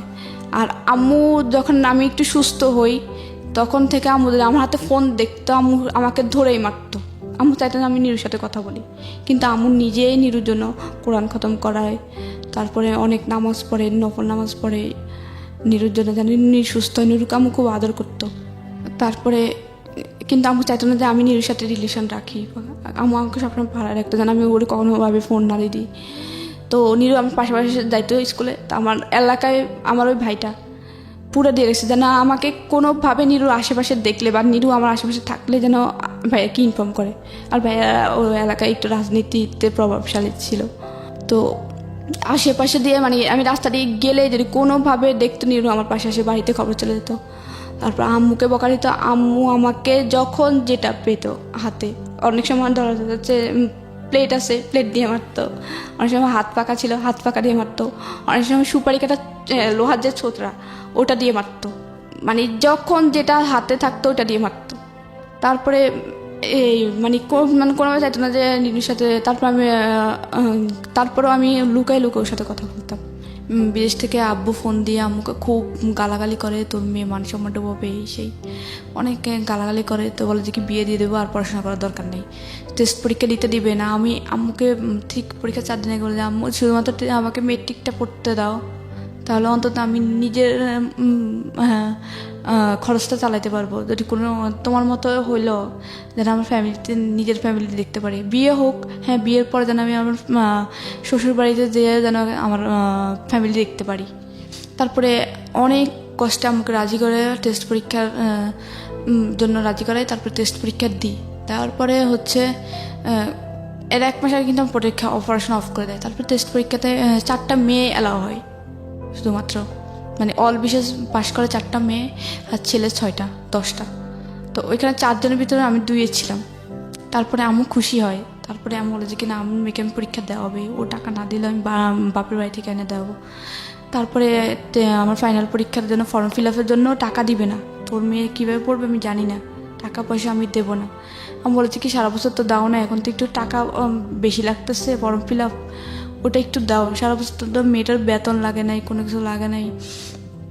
তারপরে দিবেই না, বলে যে কি তোমার মেয়ে তুমি বিয়ে দিয়ে দাও, পড়াশোনা করানো লাগবে না। তারপর আম্মু বড় মামা থেকে ছোটো মামা থেকে নানু থেকে চেয়ে এনে তারপরে আমার ফর্ম ফিল আপ করায় তারপরে পরীক্ষার জন্য আমি প্রস্তুতি নিই। তারপর ফাইনাল পরীক্ষা দিই। তো যখন ফাইনাল পরীক্ষার প্রথম দিন আমি আমার পরীক্ষার সময় সবাই আম্মুকে জেঠি চাচি সবাইকে পা ধরে সালাম করে যেতাম। আম্মু শিক্ষা দিয়েছিল সবসময় কারোর সাথে এখন প্রথম ইন্ট্রোডিউসে সালাম দিবা, অনেক বেশি মুরব্বী হলে পা ধরে সালাম করবা, পরীক্ষার সময় পা ধরে সালাম করবা। তারপরে পরীক্ষার সময় আমি ভাইয়াকে সালাম করতে চাই ভাইয়ার রুমে পরীক্ষার ফার্স্ট দিন, যে ভাইয়া পরীক্ষা দিতে ভাইয়ার সাথে সাথে আমাকে দেখেই কম্বল দিয়ে মুখ ঢাকে ফেলে, তখন শীতকাল ছিল, ফেব্রুয়ারি। পছন্দ করতো না আপনাকে? আমি তারপরে সালাম দিতে গেলাম যে ভাইয়া পরীক্ষা দিতে যাচ্ছি আমি। তারপর ভাইয়া মুখ ঢাকা অবস্থায় ভাইয়া বলি যে ভাইয়া আমি পরীক্ষা দিতে যাচ্ছি, দোয়া করেন। তারপর পরীক্ষা দিতে যাই, যাওয়ার পরে পরীক্ষা দিই কন্টিনিউ। পরীক্ষাটা ওইভাবে কেউ নিয়ে যেত না, তখন আম্মুর কাছে টাকা ছিল না। আম্মু কী করে স্কুল থেকে একটা বাস করে যে এখান থেকে প্রায় অনেক ছেলে মেয়ে একসাথে একই বাসে আসবে পরীক্ষার হলে নিয়ে দিয়ে আসবে, আবার নিয়ে আসবে একটা বাস। তা আমি ওই বাসে দিয়েছে, কারণ ওই বাসে খরচ কম, এই জন্য কেন্দ্রে যাও। তারপর এইভাবে যাই। আমার খারাপ লাগতো যে পরীক্ষার কেন্দ্রে সবার মা আসতেছে, কারো বাবা আসতেছে, কারো ভাই আসতেছে, কখনো আমার কেউ আসে না। একদিন আমার ক্লাসমেটদের আমার বান্ধবীদের একজন যাইতো, কিন্তু আমার কেউই আসতো না। তারপরে একদিন নিরু আসে, আমি যখন ওরা বললাম যে আমার খারাপ লাগে, তারপর ও ঢাকা থেকে যখন কেমন দিয়ে যায় তারপরে তখন আবার ও যায় কেন্দ্রতে। আচ্ছা, তারপরে পরীক্ষাটা দিই, পরীক্ষার রেজাল্ট আসে, রেজাল্টটা তো ভালো হয় না, 4.60 আসে। তারপরে আমি ভাইয়ারে বলি যে ভাইয়া আমি পাস করছি। আমি বলেছি কি তুমি ভাইয়ারে যে বলো যে ভাইয়া আমি পাস করছি। আমি বলি বড় ভাইয়ারে যে ভাইয়া আমি পাস করছি। ভাইয়া বলে যে কি হ্যাঁ শুনছি, ব্যাস আর কোনো কিছু না। তারপরে আমার খুব খারাপ লাগে যে আমি আমাদের এলাকার মধ্যে ভালো করছি। আমার আগে 2টা মেয়ে ছিল শুধুমাত্র, একটা প্লাস পাইছে আর একটা হচ্ছে 4.83 পাইছে ওই। তারপর আমি ছিলাম 3য়। তারপরে আমার খারাপ লাগে যে আম্মু খুশি, অনেকেই খুশি। আমার ভাই চাচাতো বোনও কিন্তু ভালো রেজাল্ট করেন, 3.23 পায়। তারপরে এত ভালো রেজাল্টের পরও ভাইয়া একটু মোটামুটি ভালো গ্রামের জন্য, ভাইয়া একটু বললো না যে ভালো করছি, সামনে আরও ভালো করি। তারপরে আবার বিয়ের জন্য চাপ দেয়। তারপরে আমি হচ্ছে কি দেখি যে কি আমার কষ্টকে বিয়ে করবে না, আমি আম্মুকে বলে যে আম্মু সরকারি কলেজে। তা বলে যে সরকারি কলেজ হচ্ছে জেলা শহরে, তুই এখান থেকে যাবি কীভাবে, আসা যাওয়ার খরচ। বুঝলাম যে কোনো খরচ হবে না, কিন্তু আসা যাওয়ার খরচ যাতায়াত ভাড়া কোত্থেকে দেবো। বলছি আম্মু একটা ম্যানেজ হয়ে যাবে, তুমি অতটা শুধুমাত্র আমি বাসে যাবো, আমি বাসে উঠতে পারতাম না। তারপর বলতাম যে বাসে যাবো, আমি বাসে উঠলে বমি করতাম। তারপর বললাম যে বাসে যাবো আম্মু, আমি সরকারি কলেজে পড়বো, দেখি না যদি চান্স পাই। চান্স পেলে তো লাগবে, আমার সার্টিফিকেটে থাকবে যে গভর্নমেন্ট ওমেন্স কলেজ, কোনো বেসরকারি কলেজ না। তো আম্মু বলে যে কি আচ্ছা, আম্মু না হ্যাঁ এর ভিতরে বলে আচ্ছা ঠিক আছে দেখ। তারপর আমি ফর্ম নেওয়ার পরে আমার আসে, তারপরে আসার পরে আমি ভর্তি হই। আর নানুর থেকে টাকা এনে আম্মু ভর্তি করাই, আম্মুর কিছু টাকা জমানো ছিল। তারপর আবার ওই যে ক্লাস 10 পরীক্ষার পরে, এসএসসি পরীক্ষার পরে একটা উপবৃত্তি দেওয়া হয় জি 2300 টাকার। হ্যাঁ তো আমার খরচ হয়েছিল ভর্তি হইতে 1900 টাকা। তো আমি ওই টাকা দিয়ে ভর্তি, তারপর ওই আসা যাওয়ার খরচ মোটামুটি চলো। তো আব্বু আবার এর ভিতরে আসে, আমার পরীক্ষার মানে ইন্টার মাত্র ভর্তি হয়েছি, 1 মাস গেল, মানে 3-4 দিন আমি কলেজে গেছি। তারপর বইয়ের লিস্ট দেয়, তারপর নানু আম্মুরে বলে নানু টাকা দেয়, বই কিনি, নতুন বই কিনি। আব্বু হঠাৎ করে আইসে কয়েকদিন পরে বলে যে কি মেয়ে বিয়ে দিয়ে দেবো। আমি বলে যে কি মেয়ে মাত্র ভর্তি হলো সরকারি কলেজে, মেয়ে পড়তে দাও। তারপরে কি করে একটা ছেলে আসে দেখতে হঠাৎ করে একদিন। আবার আমি টিউশনই করতাম, এর ফাঁকে ফাঁকে টিউশনই করতাম, একটা 9-এর মেয়ে পড়াতাম। তারপরে হচ্ছে কি আব্বু একটা ছেলে পাঠায় আমাকে দেখার জন্য। তো আমি যেভাবে ছিলাম ওই অবস্থায় ছেলেটা দেখে, ছেলেটা পছন্দ করে। তারপরে হচ্ছে কি গ্রামের মেয়েদের মুখ দেখলে টাকা দিয়ে দেখে, তারপরে হচ্ছে মানে কনে দেখতে হলে তারপর হচ্ছে ওই ছেলেটা আমাকে 500 টাকা দিয়ে যায়। তো আমি কিছু বলি না, আমি যে ভাবির কাছে দিই টাকাটা, ভাবির কাছে দেওয়ার পরে ভাবি টাকাটা রাখে। তারপরে আমি ভাবি আমি বিয়ে করবো না, ছেলেটা পছন্দ হয় না, ছেলেটা পড়াশোনা করে নাই, আমি বিয়ে করবো না। তো ভাবি বলে যে ছেলেটা হচ্ছে আনসার বাহিনীতে চাকরি করে, আনসার ক্লাস 10 পর্যন্ত পড়ছে, মেট্রিক পাস করছে, কিছু হবে না, দেখলে তার বিয়ে হয় না, দেখছে। তো আজকে দেখতে আসছে, এর পরের দিন আব্বু নাকি ওদের সাথে কথা বলতে গেছে, ওরা নাকি ডাকছে কথা বলার জন্য। তো এর পরের দিন যেদিন দেখতেছি, এর পরের দিন রাত্রে 11টার সময় আমি ঘুমাই গেছিলাম। পরের দিন আমার কলেজ ছিল জন্য ঈদের 3 দিন পরে, কোরবানি ঈদের 3 দিন পরে। তারপরে হচ্ছে আমাকে রাত্রে 11টার সময় ঘুম থেকে উঠায় আম্মু রুমে নেয়। নেওয়ার পরে আমি ঘুম চোখে মানে চোখ ডলতে ডলতে আম্মুর কাছে যায়, যে আম্মু কি হয়েছে, আব্বু ডাকছিল, হ্যাঁ। তারপরে বলতেছে কালকে থেকে কলেজে যাওয়ার দরকার নেই, পরশুদিন তোমার বিয়ে। আমি তো মানে ঘুম চোখে মানে চোখ ডলতেছি, ভাবতেছি ঘুমের ঘোরে কিছু স্বপ্ন দেখতেছি নাকি উল্টাপাল্টা। এরপর আমি ঢুলতেছি, মানে ঘুমের মানে ফিলার ধরে ঢুলতেছি, মানে ঘুম পড়ে যাবো অবস্থায়। তারপরে আমাকে মেজা ধরে চাকরি মারার পরে মানে একটা মোটামুটি ঘুমটা একটু ছাড়ে, ধরে এভাবে হাত ধরে চাকরি দেয় যে তোর কি বলছিস শুনতেছিস। তারপরে আমি বললাম যে কী হয়েছে। তো বলে কি কালকে থেকে কলেজে যাওয়ার দরকার নাই, পরশুদিন তোর বিয়ে। আমার কার সাথে? কালকে যে ছেলেটা দেখতেছিল। আচ্ছা না, ওটা আমি বিয়ে করবো না, ও পড়াশোনা করে নাই, ওই ছেলে উল্টাপাল্টা প্রশ্ন করে আমাকে, মানে বলতেছে যে আমার নাম লিখতে, এই যোগে কেউ নাম লিখতে বলে। তাছাড়া ছেলেকে আমি যখন বললাম যে আমি গভর্নমেন্ট ওমেন্স কলেজে পড়ি, তো গভর্নমেন্ট ওমেন্স কলেজে কি আমার চেহারা দেখে ভর্তি করেছে? আমি ডিরেক্টলি বললাম যে চেহারা দেখে ভর্তি করেছে, যে আমি নাম লিখতে পারবো না, আমার ঠিকানা লিখতে পারবো না, আমাকে আমার নাম ঠিকানা লেখাইছে ওই ছেলে। আমি ছেলের বিয়ে করবো না, কারণ ওর মধ্যে মিনিমাম কমন সেন্স নেই। তো বললো যে কে এত কমন সেন্স খোঁজা লাগবে না, এই মুহূর্তে যেটা বলছি সেটা মাথায় ঢুকে নাও, আর তুমি এটার জন্য প্রস্তুত থাকো, কালকে থেকে কলেজে যাওয়া লাগবে না, কালকে তোমার গায়ে হলুদ, পরশুদিন তোমার বিয়ে। আচ্ছা আমি বিয়ে করবো না, বিয়ে না করলে এই মুহূর্তে তোর মাকে ডিভোর্স দিব, এই মুহূর্তে এখনই তোর মাকে নিয়ে যেদিকে 2 চোখ যায় তুই বের হয়ে যাবি।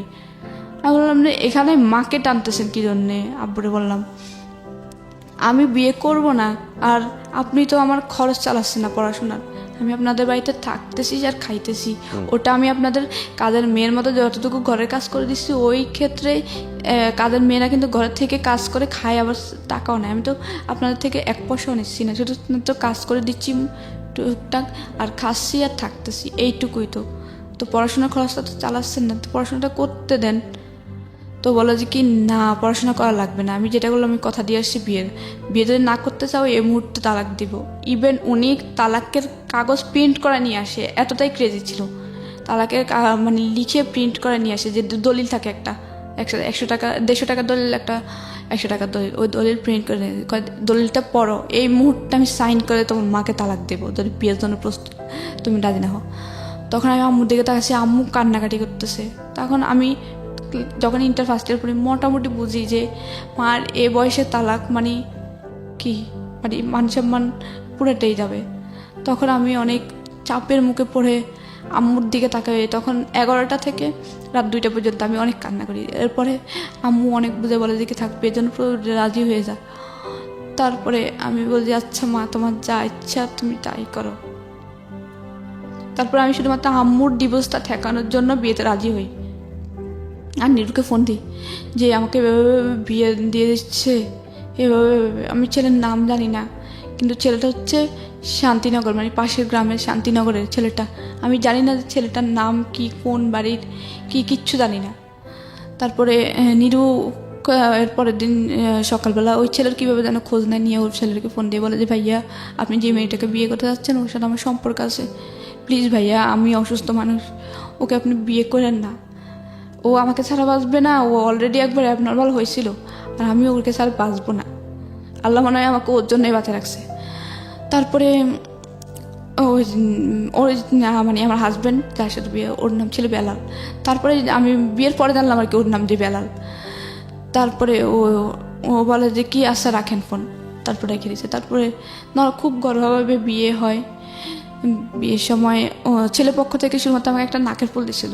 নাকের ফুলটা তাও আমার হাজব্যান্ডের বোনের, বড় বোনের নাকের ফুল এনে আমাকে দিয়ে ওইটুকু দিয়ে বিয়ে, আর কোনো অলংকার দেওয়া হয় নাই। শুধুমাত্র 2টা শাড়ি দিছিল, 2টা শাড়ি দিছিল ওইটাই। তারপরে আমি বলি যে আম্মু, আবার এটা বলছিলাম যে আম্মু আমি বিয়ে করতে পারি এক শর্তে, বিয়ের পরে ছেলে যেন এখন পড়াশোনা করায়। আম্মু তুমি শুধুমাত্র ছেলেটাকে এটা রিকোয়েস্ট করো যেন আমাকে পড়াশোনা। আমি পড়াশোনার প্রতি খুবই ইন্টারেস্টেড ছিলাম, যে আমি পড়াশোনা করবই, যেন আমার একটা ইয়ে থাকে যে আমার কেউ নাই, আমার পড়াশোনা আছে, এটা আমারই থাকবে, এটা কেউ কখনো নিতে পারবে না। তো আমি বলা যে কি, আমি ছেলের সাথে কথা বলছি, ছেলে তোমাকে পড়াশোনা করাবে, তুমি চিন্তা করো না। তারপরে আচ্ছা, আমি কিন্তু এদিক দিয়ে নিরুকে বলে রাখছি যে তুমি আমাকে কোনোভাবে নিয়ে দাও। তখন নিরু খুবই অসুস্থ ছিল, ওর হাইড্রোজের কেমন ছিল, ওর খুবই প্রচণ্ড বুকে ব্যথা ছিল, খুব অসুস্থ ছিল, ও কিছু করে না। তখন ও চিন্তা করলো যে আমি ওটাতে নিয়ে আসবো। ও খুব কান্না করছিল, খুবই। ওর ফোনের মানে ওই দিনের কান্নাটা, মানে খুব চিৎকার করে কান্নাটা আমার কানে এখনো বাজে। নিরু, হ্যাঁ। তো আমি বললাম যে তুমি আমাকে নিয়ে যাও প্লিজ, আমি এখানে থাকলে আমার বিয়ে দিয়েই দেবে, আম্মুর ডিভোর্স হয়ে যাবে আমি যদি বিয়ে না করতে পারি, এখানে থাকা অবস্থা বিয়ে না করলে তুমি আমাকে কোনোভাবে পালায় নিয়ে যাও। ও বলে যে কি আমি পালায় নিব কি, নিতে পারতেছি না এখন এই মুহূর্তে, আমি তোমাকে আর ছাড়তেও পারতেছি না, বা পালায় নিয়ে যাব সেটাও পারতেছি না। আমি যে একটা রোজগার করে নিয়ে তোমাকে পালায় নিয়ে কিছু একটা করে খাবো, বা একটা দিন তোমাকে চালাবো, একটা দিন চালানোর মতো ক্ষমতা আমার মধ্যে নাই, ওই এবিলিটি আমার নাই। কারণ আমি আমার বাবার উপর ডিপেন্ড, আমার বাবা আমার সম্পূর্ণ ক্যান্সারের কষ্টে বের করতেছে, এই অবস্থা আমি তোমাকে নিয়ে কি করব? আমার নিজের রাস্তায় পড়ে মরতে হবে, কারণ আমার ক্যান্সার চিকিৎসা না করলে আমি শেষ। তারপর ও খুব কান্নাকাটি করে।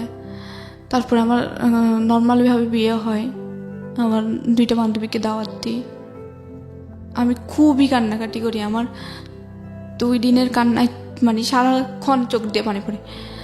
তারপর চোখ মুখ ফুলেছিল, আমি ওই ছেলের মুখের দিকে কিন্তু তাকাইনি যখন ও আমি দেখতে আসে। তারপর নামও জানতাম না। তারপরে বিয়ে হওয়ার পরে ওকে যখন সদরে দেয়, মানে সদর বলতে জামাই করে নেয়, তো নেওয়াটা শেষ হলো।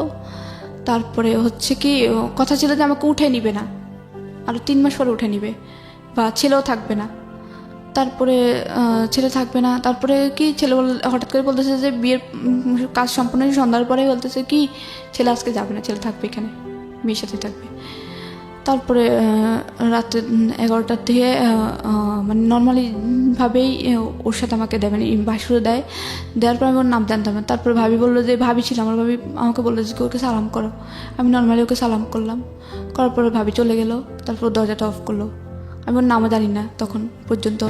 আর ও আমাকে প্রথম বললো যে কি, কালকে আমাকে একটা ছেলে ফোন দিয়েছিল, ওর ডিরেক্ট প্রথম কথা এটা, ভাবির যে রুম থেকে বের হয় ও সোজা এটাই কথা ছিল, যে কালকে একটা ছেলে আমাকে ফোন দিয়েছিল, ছেলেটার নাম নিরু বলছিল। ছেলেটা বলছিল তোর সাথে নাকি ওই ছেলের সাথে সম্পর্ক ছিল, এটা কি সত্য? তাই আমি ওর সাথে লুকাই না, কারণ ওর সাথে যখন আমার বিয়ে হয়েই গেছে তখন আমি ওর কাছে বলি যে হ্যাঁ সম্পর্ক ছিল, জাস্ট এটা বললাম যে সম্পর্ক ছিল। আমার এখনো মনে পড়ে ও আমাকে এত পরিমাণ থাপ্পড় দিছে, মানে একটা মেয়ের জীবনে স্মরণীয়।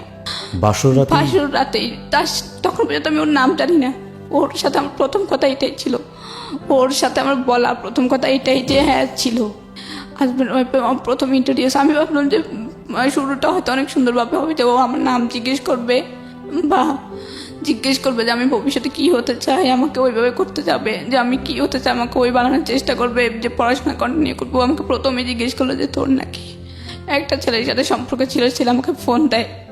বলার পরে আমি বললাম যে হ্যাঁ ছিল। ও আমাকে এত পরিমাণে থাপ্পড় দেয়, মানে থাপ্পড়ের পর থাপ্পড়, 2 হাত দিয়ে দিয়েছে, 2 গালে দিতেই ছিল। আমি খুব জোরে কান্না করি তখন।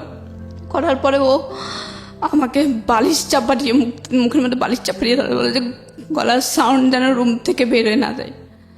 আমি খুব কান্না করতেছিলাম, কিন্তু আমার ওই পাশের রুম থেকে আমি এত জোরে কান্না করতেছিলাম, থাপ্পড়ের আওয়াজ কিন্তু শোনা যাচ্ছিল, আমার ভাবি শুনতেছিল। শোনার পরে মানে ওর সাথে আমার প্রথম মিটেই খুব খারাপ একটা ধারণা আমার মধ্যে জেগে যায়, যে ও আমার প্রথম শব্দতেই থাপ্পড়। আমার প্রথম একটা কথায় আমি ওর তো সত্য বলছিলাম, কারণ আমি যদি ওর মিথ্যে বলি হয়তো ও পরে শুনলে আমাকে অবিশ্বাস করবে যে আমার কাছে লুকাইছিস কেন। এই জন্য আমি সত্যতা বলার পরে আমি ছাপটা মেরে ফেলে নিঃশ্বাস নিয়ে তারপরে বললাম যে আমাকে সত্য বলাটা অপরাধ ছিল। তারপর আমাকে জোর করে ফিজিক্যাল রিলেশনে জোড়ায়, আর ওটাতে আমার কোনোভাবে ইচ্ছে ছিল না, কারণ ও প্রথম অবস্থায় থাপ্পড় মানে এতে আমার কোনো ইচ্ছে ছিল না। কারণ আমার তখনই ওর মধ্যে যে ওর প্রথম মিটে যে আমাকে থাপ্পড় মারতে পারে, ওর প্রতি আর কী ধারণা জন্মাবে। আমার ওটাতে কোনোভাবে ইচ্ছে ছিল না যে ওর সাথে আমার ধরন করে কিছু হোক। তারপর ওর জোর করে ফিজিক্যাল রিলেশন হওয়ার পরে সকালবেলা যখন ঘুম থেকে ওঠার পরে আমার অবস্থা খুবই খারাপ, খুবই। ও আমার এমন অবস্থা করছিল, মানে আমার ভাবি, তারপরে আমার আম্মু মানে লজ্জায় আর কি, যে বলবে যে কালকে বিয়ে হয়েছে, আজকে হসপিটালে অ্যাডমিট করতেছে। ওহো, লজ্জায় আর ভর্তি করে না হসপিটালে। ও আমার এমন অবস্থা করছিল। তারপরে আমি হাঁটতে পারতেছিলাম না। তারপরে আমার ভাবি আমাকে কি করে, আমাদের পাশের বাড়ির আরেকটা ছেলে দিয়ে ভাবি এমনিতে ফার্মেসি থেকে পেইন কিলার এনে খাওয়ায়। তারপরে ভাবি ওকে ডাকে কিছু নাস্তা করার, সকালে নাস্তা হয়, নাস্তা করার পরে ভাবি ডাকে, বলেছে কি ভাই আপনি মানুষ, প্রথম মিটে ওরে আপনি এত মারা হাসছেন, তারপরে এমন অবস্থা, আপনি কি মানুষ নাকি? জীবনের বউ পাইতেন না? ও তো আপনারই, আপনি কি ওকে একদিনের জন্য পাইছেন যে একদিনের জন্যই ইয়ে করে মেরে ফেললাম বাস শেষ? ও তো আপনার সারা জীবনেরই। আপনি ওর প্রথম অবস্থায় এমন অবস্থা করলেন, লজ্জায় তো কিছু বলতে পারতিস না, কিছু করতে পারতিস না। এরপরে ও তখন নিচের দিকে তাকায় থাকে। তারপর আম্মু বলে যে দেখো আমার মেয়েটারে আমি 7 মাস বয়সে পাই, ও আবার আমার এটা জেনে বিয়ে করে যে আমি দত্তক নেওয়া। আমি ওরা অনেক কষ্টে মানুষ করছি, অনেক কষ্টে এই পর্যন্ত আনাইছি। ওর খুব ইচ্ছা পড়াশোনা করার, তুমি প্লিজ ওর পড়াশোনা করে।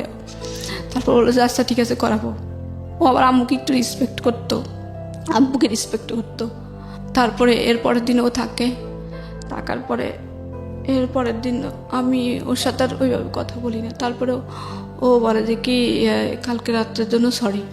তো আমি বললাম যে এটা কোনো মানুষের আচরণ? আপনি আমাকে নর্মালি জিজ্ঞেস করতে পারতেন, আপনি আমাকে মেরে কী মজা পেয়েছেন বলেন তো, আমাকে এতগুলো থাপ্পড় মেরে কী মজা পেয়েছেন বলেন তো। তো বলে যে কি মারছি, প্রেম করছিস কী জন্যে? তো বলে যে সম্পর্ক কয় বছর ছিলাম? 4 বছর। ওর সাথে সাথে মুখ ঘুরাই ফেলে কয় যে 4 বছরের সম্পর্ক, কী না কী হয়েছে আল্লাহ জানে। কিন্তু নিরু কখনো আমাকে টাচও করে নাই, অনেস্টলি বলতেছি, নিরু কখনো আমাকে টাচও করে নাই। ও একদম খুবই ভালো ছিল, নামাজ পড়তো 5 ওয়াক্ত। তারপর ওর ক্যান্সার ছিল, ও কখনো ওই ধরনের কিছু ধরতো না, খুবই ভালো ছিল। আমরা সুযোগ পেতাম না কোনোভাবে, কেউ যদি দেখতো রাস্তা দিয়ে স্কুলে যাইতে কথা বলতাম, সাথে সাথেই বাড়িতে মাইর খেতাম প্রচুর। তারপরে আমার বিয়েটা হয় 14 সালের 14ই অক্টোবর। তারপরে 14 সালের 14ই অক্টোবর বিয়ে হয়। তারপর আমাকে এর 1 মাস হয় নাই, 7 তারিখে 7 নভেম্বর ওদের বাড়িতে নেওয়ার কথা হয়।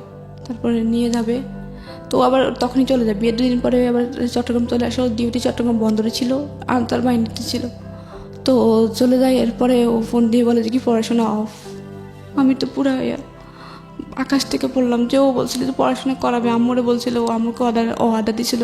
আমার নতুন বই, একদম বইটা আমি 2 দিন আগে কিনছিলাম ঠিক, নানা থেকে টাকা নিয়ে। 2 দিন আগে কেনা বই, আমার খুব খারাপ লাগতো বইগুলোর দিকে তাকায়। যে আমার খুব স্বপ্ন ছিল যে সায়েন্স থেকে পড়বো। আম্মু ফিনান্সিয়াল প্রবলেমের কারণে আমার সায়েন্সে দেয় নাই। তারপর আমি কমার্স নিয়ে পড়ি। তারপরে আমার স্বপ্ন ছিল যে আমি আর্মি অফিসার হব, বিয়ের পরে ডিফেন্সের লোক নেয় না। তারপরে আমার খুব ইচ্ছা ছিল, খুবই ইচ্ছা ছিল যে আমি এমন কিছু। তারপরে ভাবলাম যে তারপরে আমি পড়াশোনাটা কন্টিনিউ করব, তারপর আমি কিছু একটা করব। তারপর আমার পড়াশোনাটা অফ করে দেয়। অফ করার পরে আমার ফোনে বলে যে কেউ পড়াশোনা অফ, আমাকে ফোন টোন দেয় না, আম্মুর ফোন দিয়ে কথা বলতাম। তারপরে হচ্ছে কি ওদের বাড়িতে নিয়ে যায়। নিয়ে যাওয়ার পরে আমি কিন্তু কখনো ধান সিদ্ধ করি নাই। আমাদের ধান সিদ্ধ করতাম, আমাদের ধান হয়তো অনেক বাড়িতে, কিন্তু ধানগুলো বিক্রি করে দিত, বিক্রি করে দিয়ে চাল কিনে আনতো। তারপর ওদের বাড়িতে যাওয়ার পরে ওর হচ্ছে 3 ভাই, ও হচ্ছে সবার ছোট। ওর মা বাবা খুবই বৃদ্ধ ছিল।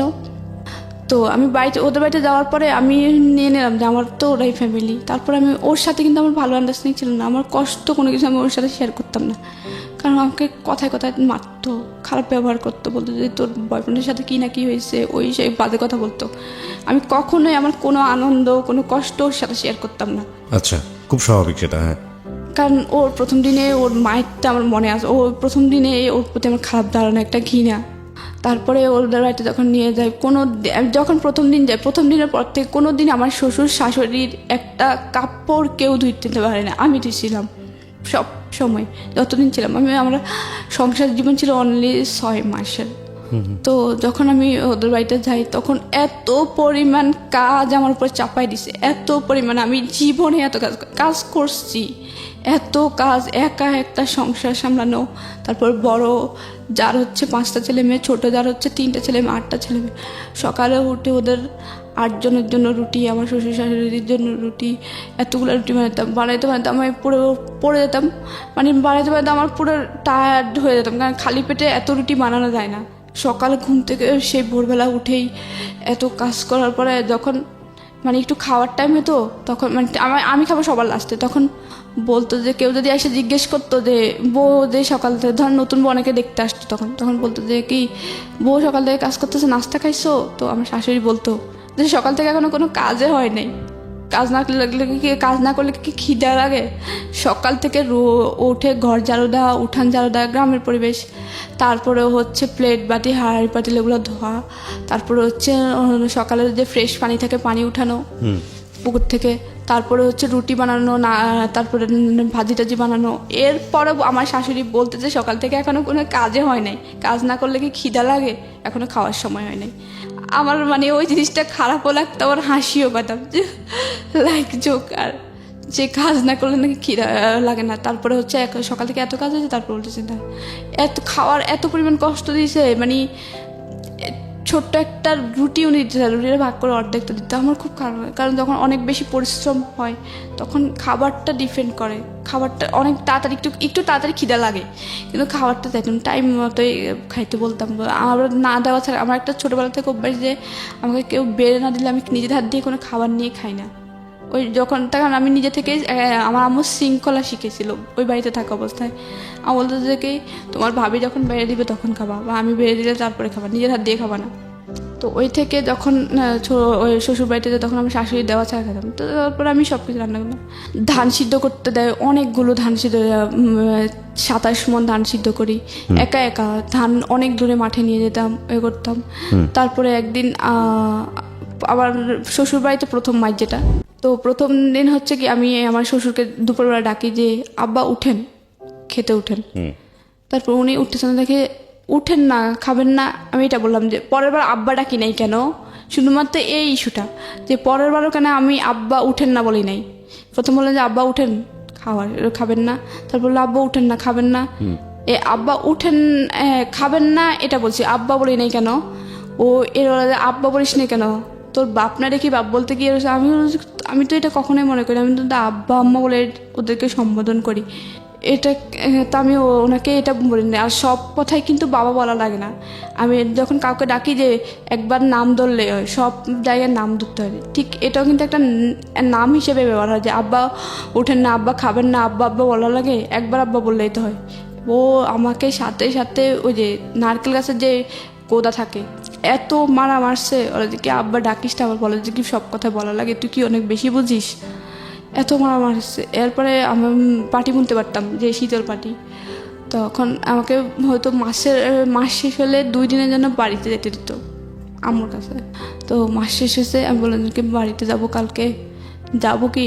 তো বলে যে কি আচ্ছা যাইস। তারপরে যখন আমার শাশুড়ি জিজ্ঞেস করলো তুমি কি পাটি বুনতে পারো? আমি বলছি হ্যাঁ পারি, কিন্তু এমনিতে কারো থেকে শিখি নাই। বড় আপু পারতো, কিন্তু বড় আপু কখনো আমার শিখেতো না, উনি আমার সামনে বানাতো না। এমনিতে আমি দেখে দেখে পারি, যে পাটি বানানো শেষ হয়ে গেছে, পাটিটা টানা আছে, ওখান থেকে দেখে দেখে পারতাম, শিখে গেছি। ও বলার পরে সাথে সাথে ও পাটি বানার যে গাছ থাকে ওই গাছ কাটা শুরু করে দিয়েছে, যেন আমি বাড়িতে না যেতে পারি। তারপরে আমার বাড়িতে যেতে খুব বিয়ে করতো, কারণ এখানে আমি খুবই অত্যাচারিত হতাম, খুব মারতো। আর আমার শাশুড়ি খুব মিথ্যে কথা বলতো ওর কাছে। তারপরে পাটি বোনার গাছ কাটে, তারপরে আর যাওয়া হয় না বাড়িতে। তারপরে ওগুলো ছিলে টেলে শুকাই টুকে পাটি বানাতাম। একটা পাটি বানাইছিলাম 5 আছে 6টা, একটা বানাইছে, আর একটা বানানো অর্ধেকটা বানাইছে। বানানোর পরে ও আমার শাশুড়ি প্রতিনিয়ত মিথ্যে কথা বলে, ও এই জন্যই আমাকে, ওর চিটাগং থাকা অবস্থায় আমার সাথে খারাপ ব্যবহার করতো। তারপরে একদিন সন্ধ্যার সময় পাটি বুনতেছে, বোনার পরে মাগরিব আজান দিয়ে উঠে যেতাম যে আর নামাজ পড়তে হবে। তো মাগরিব আজান দিয়েছে, আমি উঠছি, তখনই ও ফোন দিয়েছে। ফোন দেওয়ার পরে তখন আমি ফোন রিসিভ করে কথা বললাম। তারপরে কথা বলে ও বলে যে কি মার কাছে দাও, তো মার কাছে দিলাম। ওরা আমার সাথে কথা বলছে। তো আমি অনেকক্ষণ তো মানে নিচে বসেছিলাম, মাটিতে বসেছিলাম, তো পাথরে। এখন আমার কোমর ব্যথা করতেছে, একটু খাটে বসলাম, আমার শাশুড়ির খাটে।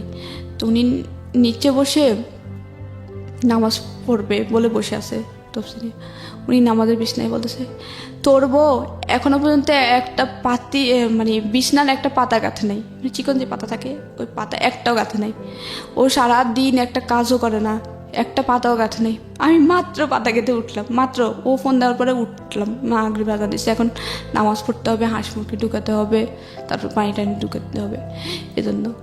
তো উনি এটা বললে, তারপর বললো যে ও মানে ফোনে একটু ভলিউম বড় ছিল, শোনা যাচ্ছিল যে ও কি বলতেছে। তারপর বলছে ও একটা কাজ করে না, কমপ্লেইন করেছে আপনারা এগেইনস্টে? হ্যাঁ, কমপ্লেইন করার পরে তারপরে উনি যখন ফোনটা খাটের উপরে রাখবে, নিচে বসে নাও চলতেছে, নিচে থেকে ফোনটা উপরে রাখতে যে দেখে যে আমি খাটের উপর বসে আছি। আমি কিছু মনে করি, আমি হাসতেছি ওনার দিকে তাকায় যে উনি মিথ্যে কথা বলতেছে। শাশুড়ি? হ্যাঁ, উনি আমাকে দেখে একটু ছোটো মতো খেয়ে যায় যে মিথ্যে বললো।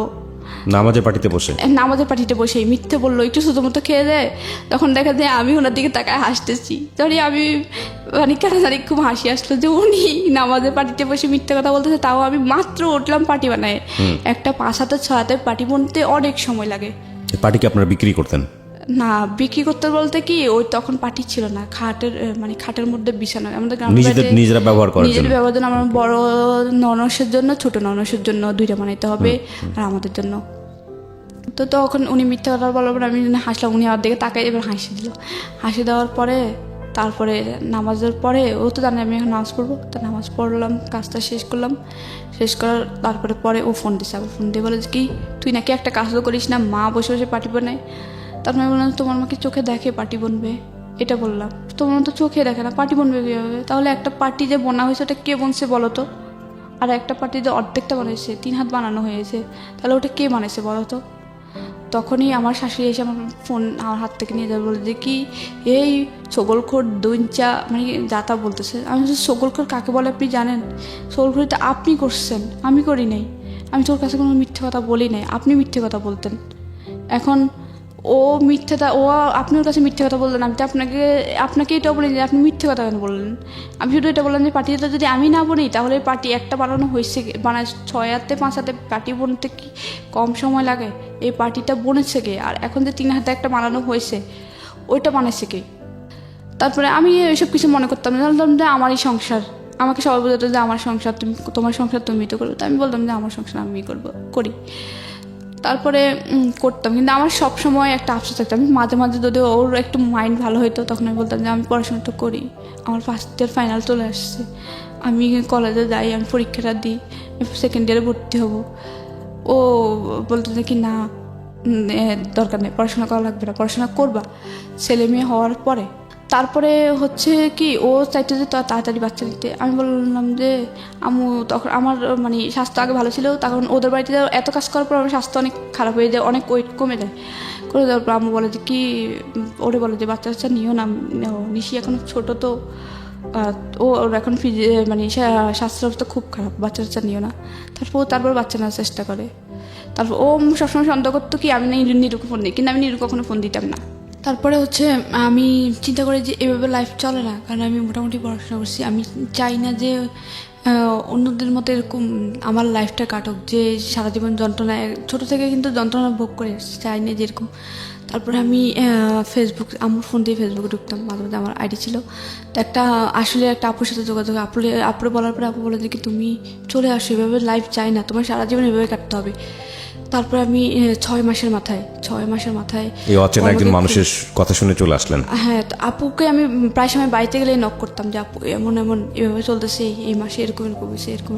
ও আমাকে একটু ইস্যু নিয়ে এত মারতো, আর হচ্ছে আবার ফোন করে বসে যে আমি জানি, কিন্তু আমার কথা হচ্ছে চলে আসলেন কিনা এই আপুটার ক্ষেত্রে, চলে আসলেন হ্যাঁ, ঢাকাতে? চলে আসি।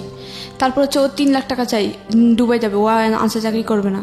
তারপর বলে যে 3 লাখ টাকা চলে আসার দাও। পরে আপুর কাছে থাকলেন, কত সালে চলে আসলেন? আর তারপর 2015 সালের এপ্রিলে চলে আসি, এপ্রিল 26 তারিখে। তারপর আপু বলে যে কি তুমি ঢাকায় চলে আসো, কোনোভাবে টিকিটটা নিয়ে তুমি চলে আসো, আমি একটা তোমার কাজের ব্যবস্থা করে করে দেয় দেব। শেষ পর্যন্ত কাজের ব্যবস্থা? হ্যাঁ, তারপরে আমি ওনার কথা মতো কাউকে না বলে চলে আসি। হ্যাঁ, কারণ মাত্র যে এটা আমি বাড়িতে জানাইতাম, ভাইয়া মানে সবাই জানতো আপনি পালিয়ে গেছেন বাড়ি থেকে?